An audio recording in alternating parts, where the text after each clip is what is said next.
तो media dictionary के एक और एपिसोड लोकतंत्र के पांचवा स्तंभ के रूप में जो सोशल मीडिया का हम लोग लगातार जिक्र कर रहे हैं, उसमें आज एक नया शब्द का प्रयोग होगा, जर्नलिज्म का। जर्नलिज्म के विपरीत ये शब्द का प्रयोग किया जाता है और मौजूदा समय में जो आज से अगर 50-60 साल पहले की पत्रकारिता में देखें तो वहाँ पे संघर्षशील पत्रकारिता या सक्रिय पत्रकारिता की बात की जाती थी, लेकिन अब प्रतिक्रियाशील पत्रकारिता की जाती है। आमतौर पे कोई बाइट आया, उसके ऊपर प्रतिक्रिया ली जाती है और फिर एक पूरा स्टोरी बनाया जाता है, पैकेज बनाया जाता है। मौजूदा समय में तमाम चीज़ें बदली है। तो जर्नलिज्म शब्द जो पहली बार आया था, अगर बात करें तो बीबीसी के एक सीनियर जर्नलिस्ट थे वसीम जाकिर साहब, उन्होंने 2004 में अपनी किताब में पहली बार जिक्र किया। उसके बाद पूरी दुनिया के सामने इस शब्द का चर्चा होना शुरू हुआ कि आखिरकार इस शब्द का मतलब क्या है। तो इसका मतलब होता है प्रतिक्रियाशील, यानी कोई भी खबर को आमतौर पे अब ढूंढना नहीं है, एक मोबाइल फ़ोन से दूसरे मोबाइल फ़ोन के सामने आना और उसके बाद तमाम चीज़ें, स्टोरी, पैकेज, यानी एक वेबसाइट पे अगर खबर लगी तो वो 100 वेबसाइट के ऊपर चला जाना है और उसके बाद वही खबरें सर्कुलेट होते रहेगी। एक सीनियर जर्नलिस्ट है नवीन शर्मा जी, आज हमारे साथ इस एपिसोड में। उनसे समझेंगे कि मौजूदा समय में जो पत्रकारिता है, जो रिपोर्टिंग है, वो किस और जा रहा है। नवीन जी, किस तरीके से आप देखते हैं जर्नलिज्म शब्द को? क्योंकि पहले तो बहुत शुक्रिया, क्योंकि मैं पहली बार इस ग्रुप में बोल रहा हूँ। हालांकि देखिए, आपने सही कहा, मुझे लग रहा है कि ये 2014 के बाद, मतलब बहुत सारी चीज़ें देश में 2014 के बाद बदली। मैं भी उस 2014 को कोट करना चाहूँगा। 2014 के बाद पत्रकारिता करने का तौर तरीका भी बदला बहुत हद तक। देखिए, भारत में जियो के आने के बाद पत्रकारिता में एक बड़े स्तर पर बदलाव हुआ। मतलब इस बात से आसान हो गई। इस बात से कतई इनकार नहीं किया जा सकता। देखिए, पहले इंटरनेट कुछ कार्यालयों तक सीमित था, हमारे मोबाइल में था, लेकिन इतना महंगा होता था डेटा कि हम लोग उसको यूज नहीं कर पाते थे। बिल्कुल। दूसरी दूसरी बड़ी बात कि स्मार्टफोन बहुत ज़्यादा लोगों के पास था नहीं। तो ये परिस्थितियाँ बहुत ज़्यादा बदली और जियो के आने के बाद अभूतपूर्व बदलाव इसमें देखा गया। और आप जिस बात को कह रहे हैं कि अब पत्रकारिता, वो खोजी पत्रकारिता और जिस तरीके से खत्म की मेरा पेटेंट वो खबर हुआ करता था, ये चीज़ें अब खत्म हो गई। अब कोई बाइट आया, सोशल मीडिया पे आ जाए या व्हाट्सएप पे आ जाए, कहीं भी आ जाए, फिर उसके बाद प्रतिक्रिया लेकर एक स्टोरी को बिल्डिंग करना। दूसरी बड़ी बात कि एक खबर जो किसी वेबसाइट पर सर्कुलेट होता है, इमीडिएट आप देखेंगे कि आधे घंटे के अंदर, with in half an hour, आप देखेंगे कि वो पूरी खबर जो है आपको 10 से 12-15 वेबसाइट्स पर दिखने को कहा जाए कि मौजूदा समय में जो सक्रिय पत्रकारिता थी वो खत्म होकर प्रेस विज्ञप्ति का फॉर्मेट आ गया। अच्छा, दूसरी बात मैं और कहूँ, मुझे याद है कि जब हम लोगों ने पत्रकारिता की शुरुआत की थी, तो मुझे याद है कि हम लोगों को जो डेस्कटॉप मिलता था उसमें इंटरनेट नहीं होता था। आप उसमें कॉपी नहीं कर सकते थे। मान लीजिए कोई कंटेंट है, अभी कश्मीर में पहलगाम में इतनी बड़ी घटना हुई, बहुत सारे डेस्क में हमारे जितने भी प्रोड्यूसर खबर लिख रहे होंगे, तो वो एक साइड में उसको खोल के कॉपी करके पेस्ट करेंगे। उनको डेटा याद रखने की आवश्यकता नहीं है, गूगल उनके पास है। लेकिन हम लोग जब थे तो मुझे याद है कि हम लोगों को इंटरनेट नहीं मिलता था डेस्कटॉप में। सिर्फ आपको अपने से उस डाटा को याद रखना है, उस डाटा के बारे में जानना है, उस घटना के बारे में जानना है, और आपको बहुत डीपली जाकर के और तब जाकर के आप उस कंटेंट को तैयार कर सकते थे। और वो 400-500 वर्ड का वो कंटेंट तैयार करके फिर वो आगे डेस्क पे जाता था। चैनल हेड से, आउटपुट हेड से तमाम लोग देखते थे, उसमें बहुत सारी गलतियां, मतलब एक गेट कीपिंग थ्योरी भी उस समय आ जा रहा था। वो दौर अब खत्म हो गया। बहुत सामान्य सी बात है, एक छोटा सा वर्ड है, आपको नहीं पता पहलगाम में क्या हुआ, आप गूगल पे जाएंगे, आप सर्च करेंगे। अब बहुत लोगों को तो अब क्या, हम लोग अब ये कह रहे हैं हिंदी, अब क्या इंटरनेट हिंदी फ्रेंडली हो गया है। एक दौर था जब हिंदी फ्रेंडली नहीं था, हम लोग बहुत सारे वर्डों को लेकर के कंफ्यूज। लेकिन इसको लेकर एक बड़ा नुकसान भी होता। 2013 की बात है, तेलंगाना में एक बार मीटिंग हो रही थी, जनरल बॉडी मीटिंग, और एक पत्रकार ने उसको अंग्रेजी से हिंदी में अनुवाद किया, उसमें हिंदी में अनुवाद कर दिया कि शारीरिक मिलन समारोह चल रहा है वहाँ पे। तो ऐसी समस्याएं तो आती है अभी भी। तो आपको बेसिक नॉलेज तो रखना होगा ना।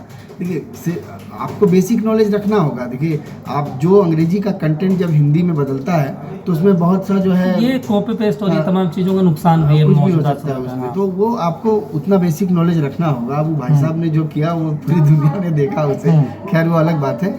लेकिन ये जिस कंटेंट की आप बात कर रहे हैं कि अब स्टोरियाँ जो हैं वो छिपी हुई नहीं है, मतलब और खोज नहीं रहा है, बहुत पेटेंट भी नहीं है, खोज भी नहीं रहा है। और मेरे ख्याल से अब पत्रकारिता जो है ना, बेसिकली आप इसको ऐसे समझ सकते हैं कि पत्रकारिता अब पीआर की तरह हो रहा है, जस्ट लाइक अ पीआर।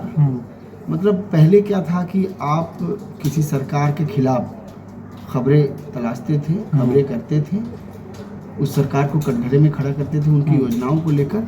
अब वो दौर लगभग खत्म होने को है। अब क्या है कि अब हम सरकार का पीआर करते हैं।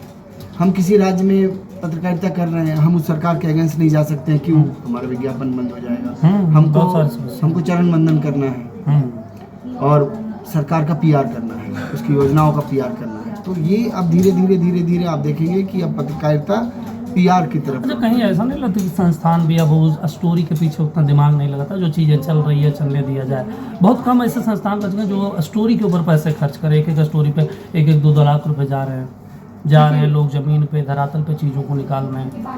नहीं, आज भी स्टोरी, अच्छी स्टोरी देखने वाले लोगों की कोई कमी नहीं है। हाँ, कमी नहीं। आप एक अच्छी खबर आपके यूट्यूब पर, आपके चैनल से अगर वो आप देखेंगे अपलोड होता है, लोग उसको हाथों हाथ लेते हैं अगर वो स्टोरी अच्छा लगे, बढ़िया हो। लेकिन अब क्या है ना कि पहले और अब में स्टोरी में एक फ़र्क दिखा है कि अब हर कोई पत्रकार है। अब जरूरी नहीं कि दीपक राजसुमन जर्नलिज्म करके और पत्रकारिता कर रहा है, कोई भी नवीन शर्मा जर्नलिज्म करके पत्रकारिता कर रहा है तो लोग हमें देखें, कोई जरूरत जैसे एक मास्टर महंत साहब होते थे, वो उन्होंने कहा था कि ग्लोबल विलेज की कल्पना की थी। अब मोबाइल फ़ोन आने के बाद ये तमाम चीज़ें हो गई है। राम श्याम सुबह कोई भी पत्रकार बन सकता है। आप जाइए, जिसके हाथ में मोबाइल, आपके पास मोबाइल है, आप जा रहे हैं, किसी चीज़ को शूट कर लीजिए, आप उसको अपलोड कर दिए सोशल मीडिया पे, कहीं भी खड़े हो जाइए, मोबाइल निकालिए, आप बोलने लगिए, हो गया पत्रकारिता।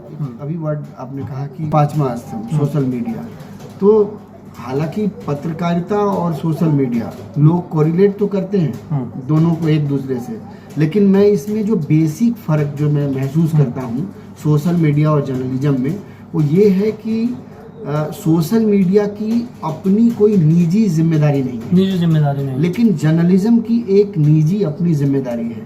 ये एक मूल फर्क मैं इसमें पाता हूँ। अन्यथा आप कह सकते हैं पत्रकारिता दोनों अपने तौर तरीके से करें, लेकिन यही मूल फर्क दोनों को अलग रखता है और यही वजह है कि दोनों कभी एक नहीं हो पाए। ये बड़ी बात है। लेकिन सोशल मीडिया ने उसको एक रफ्तार दिया, जिस शब्द का हम जिक्र कर रहे थे, क्योंकि मेरा विषय था जर्नलिज्म शब्द जो मौजूदा समय में अब थोड़ा सा चर्चा में है, तो सोशल मीडिया कहीं न कहीं उस शब्द को आगे बढ़ाने में भूमिका निभा रहा है। मतलब प्रतिक्रियावादी पत्रकारिता जज़्यादा हो रहे हैं। तो बिल्कुल हर तरफ आप देखेंगे कि अभी देखिए हाल के दिनों में जर्नलिज्म करने के लिए पहले लोग हम लोगों ने तो बाकायदा पढ़ लिख करके जर्नलिज्म के क्षेत्र में आए। अब तो कोई ज़रूरी नहीं कि आपको जर्नलिज्म पढ़ने की आवश्यकता है, आप मोबाइल उठाइए और कर दीजिए। लेकिन यूट्यूबर और जर्नलिस्ट में तो अभी नहीं, मैं तो अभी भी वो फ़र्क पाता हूँ।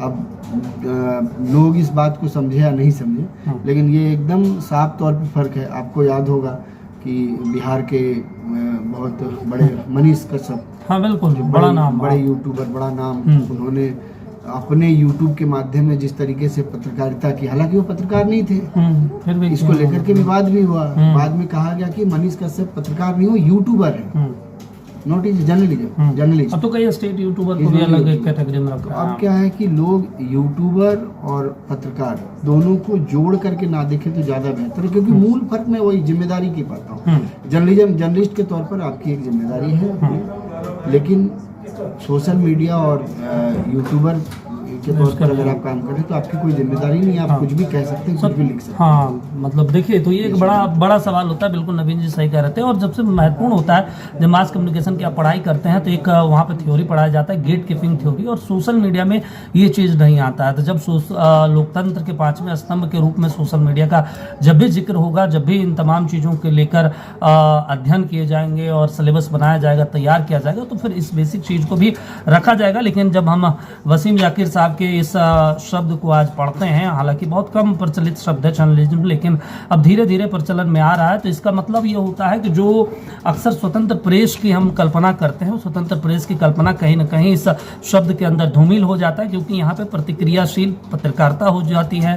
सक्रियतावादी वाली जो पत्रकारिता की हम कल्पना बहुत पहले करते थे, जब भारत में 1780 में शुरुआत हुई, जेम्स अगस्टस हिकी साहब ने जब पत्रकारिता की शुरुआत की, तो उसके बाद तमाम ऐसे बहुत सारे पत्रकार आए भारत में जो इन तमाम चीज़ों को आगे बढ़ाया। लेकिन अब मौजूदा समय में जिस तरीके से नवीन जी कह रहे थे 2004 के बाद स्थितियाँ बदली है। आपने और हिक्की गजट का जिक्र किया, मुझे याद है कि हम लोगों ने जब जर्नलिज्म की पढ़ाई की थी, मेरे ख्याल से पहला क्लास था और हमारे प्रोफेसर हुआ करते थे doctor Pramod Singh, brilliant professor. मुझे लगता है कि उनके पढ़ाए हुए थ्योरीज और वो तमाम चीज़ें आज भी जहन में महफूज है, मेरे दिमाग में बहुत सारी चीज़ों को भूल गया हूँ। जेम्स ऑगस्टस हिक्की के बारे में जब उन्होंने जिक्र किया था, क्योंकि पत्रकारिता के साथ मेरा सीधे तौर पर आप कहें तो मेरी कोई इच्छा या फिर इच्छा के अनुरूप में जर्नलिज्म का पढ़ाई करने नहीं गया था, जस्ट एक एक्सीडेंट था उसके साथ कि हाँ जर्नलिज्म करना है। क्यों? तो लिखने का शौक था और यही लिखने के शौक के कारण मैं पत्रकारिता की फील्ड में आया। तो उन्होंने बताया कि देखो पत्रकारिता की जब शुरुआत हुई, जेम्स ऑगस्टस हिक्की ने जब इसकी शुरुआत की, हिक्की गजट, बंगाल गजट के नाम से, हिक्की गजट के नाम से जानते हैं, बंगाल गजट के नाम से जानते हैं। तो उन्होंने जब वो हिक्की गजट निकाला, कंपनी में उस समय जब बड़े स्तर पर घपले हो रहे थे, घोटाले हो रहे थे, तब उसको उन्होंने अपने हिक्की गजट में शामिल किया था।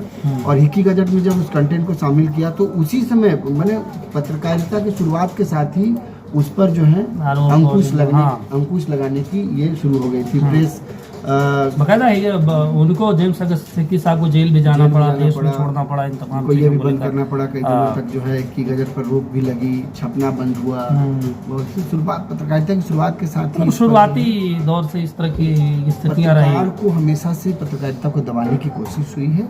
ये हकीकत है कि आज भी हम लोग मानते हैं कि बड़े स्तर पर इस बात की चर्चा होती है कि जर्नलिज्म का तौर तरीका बदल गया, अब लोग चरण बंधन करते हैं, सरकार का पीआर करते हैं, लेकिन फिर भी चौथे स्तंभ में लोगों का विश्वास है। क्यों? आज भी अगर कुछ हो जाता है तो लोग उम्मीद करते हैं कोई तो है आवाज उठाने वाला, कोई तो है। तो इस बात से या फिर जर्नलिस्ट के वजूद को आप इनकार नहीं कर सकते हैं। बिल्कुल एक ऐसा मजबूत वजूद है जिसको कभी इनकार नहीं किया जा सकता। और एज ए जर्नलिस्ट हम लोग गौरवान्वित महसूस करते हैं कि हम लोग किसी की आवाज़ बनते हैं। और आज भी चाहे सरकार में जितने भी घोटाले हों, कुछ भी हो, उन तमाम चीज़ों को एक पत्रकार ही सामने लेकर कई बार पत्रकारों ने ऐसे घोटाले सामने लाए, की आवाज़ पत्रकार ही बनता है। लेकिन लोगों को न्याय दिलाने में एक बड़ा अहम रोल पत्रकारों का है, इसमें कोई दो राय नहीं है। अब नए जमाने में आप पत्रकार को जिस दृष्टिकोण से देखना हो, समझना हो, आप समझ सकते हैं, लेकिन इसके इस वजूद को आप इनकार नहीं कर सकते। चलिए, बिल्कुल पत्रकारों के वजूद को आप इनकार नहीं कर सकते। और एक बढ़िया शेर है इस पे कि ना मैं अखबार हूँ, मेरी औकात थी क्या, लेकिन शहर जलाने के लिए काफ़ी हूँ। तो देखिए मीडिया डिक्शनरी में लगातार ये चौथा एपिसोड था और चौथा एपिसोड में हम चर्चा कर रहे थे सोशल मीडिया लोकतंत्र का पांचवा स्तंभ के रूप में हम देख रहे हैं। और आज का विषय जो रहा जर्नलिज्म, जो भी राय है आप अपनी राय दीजिए और दीजिए इस पर कमेंट करके। और उसके बाद अगली कड़ी में फिर किसी विषय किसी शब्द पे हम चर्चा करेंगे। नमस्कार।